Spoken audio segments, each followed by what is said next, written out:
We can get really overloaded by the amount of things that we want to improve. There are all sorts of things that you may want to improve upon. So how do you decide where to start? I'm big on simplicity. I'm big on eliminating most of the choices so that you can focus just on the very best uses of your time.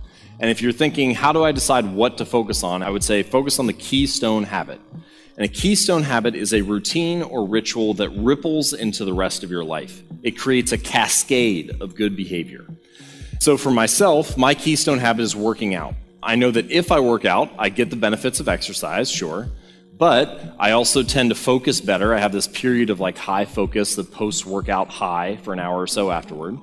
I sleep better that night because I am tired and exhausted and have worked myself physically, which means I wake up the next day with better energy, which means I focus better then. And I also tend to eat better just because I feel like, I worked out, so I don't want to waste it. So I actually eat worse when I don't work out and eat better when I do. Now, at no point was I trying to build better nutrition habits or better focus or better sleep habits or improved energy, but all those things happen as a side effect as a result of the one keystone habit. Some other common examples of keystone habits: CEOs will often talk about their daily meditation habit. If they get 10 or 20 minutes of meditation in, then the rest of their day flows more smoothly. Artists, really big on a daily walk. There are tons of famous artists. There's a great book called Daily Rituals that talks about the habits and behaviors of many famous artists and scientists. And it's interesting how many of them had a daily walk as part of their routine.